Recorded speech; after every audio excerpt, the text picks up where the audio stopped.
नमस्कार. जानेवारीच्या मध्यानंतर उत्तरायण सुरू होतं सूर्यनारायणाचं. आपल्या सगळ्या भागामध्ये सूर्याची किरणं तळपायला लागतात आणि ह्या सगळ्याचा फायदा घेऊन आम्ही आमच्याकडे सगळी वाळवण ची सीझन सुरू होतो. कोणतीही वाळवणं करण्यासाठी मार्च महिन्यामध्ये मार्च एप्रिल हे 2 महिने एकदम ॲप्रोप्रिएट असतात. ह्याचं कारण असं आहे की फेब्रुवारीमध्ये जी उष्णता असते ती दुपारी उष्णता होते, पण सकाळी थोडंसं गार असतं. मेमध्ये जी उष्णता असते, मेमध्ये पण गरम खूप असतं, पण ती ह्युमिडिटी जास्त असते. पावसाचे वेध असतात, त्याच्यामुळे कधी जर का पटकन ढग आले आणि सगळा पाऊस पडला सकाळी तर काही सांगता येत नाही. तर त्याच्यामुळे अगदी हमखास ऊन मिळणारे जे महिने असतात ते मार्च आणि एप्रिल. आणि सांडगे जे आहेत ह्याला खूप उष्णता, एका दिवसात ते चांगल्यापैकी वाळायलाच लागतात. आमच्याकडची जी काही सगळी वुमन पॉवर, मॅन पॉवर सगळी वापरून आम्ही ते सांडगे घालत असतो, कारण ते खूप पटापट करायचं असतं, फास्ट करायला लागतं. असे सांडगे घालण्याचं काम सुरू आहे इथे. अगदी बारीक बोटकाम असतं, म्हणजे खूप वेळ लागतो त्याला करायला. हे चण्याची डाळ आणि मुगाची डाळ अशी भिजवलेली असते रात्रभर, आणि त्याच्यामध्ये लसूण, मिरची आणि जिरं. बरोबर ना कविता?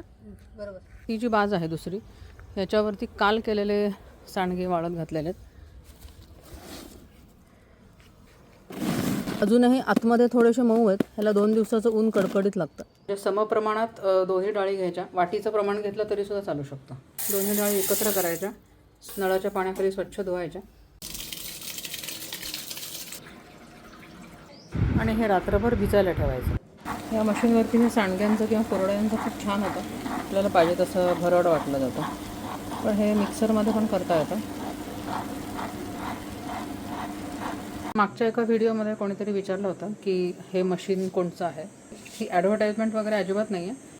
तृप्ती नावाचं मशीन आहे. मी एका एक्झिबिशनमध्ये घेतलं होतं, पण इथे त्यांचा फोन नंबर आहे, कदाचित इथे मदत मिळू शकेल. हे असे पूर्ण उन्हामध्ये चांगले खणखणीत वाळलेले जे सांडगे असतात ते थोड्याशा फोडणीवरती तेलावरती तळून त्याची कांदा टोमॅटोची ग्रेव्हीमध्ये भाजी खूप छान होते. ज्यावेळेला घरात भाजी नसेल किंवा काहीतरी चमचमीत खायची इच्छा असेल, अशा वेळेला ही भाजी जरूर करावी. ह्याचा सांडगे घालून फोडणीचा भात, सांडगे घालून म्हणजे बाकीच्या भाज्या, म्हणजे पालेभाज्या, आळूची पातळ भाजी, गवारीची भाजी, ह्याच्यामध्ये असं व्यंजन म्हणून सुद्धा हे सांडगे खूप छान लागतात. तुम्हाला जर सांडगे पाहिजे असतील आमच्याकडून तर नक्की ऑर्डर करा. वृंदावनचा नंबर वृंदावनच्या पेजवरती दिलेला आहे.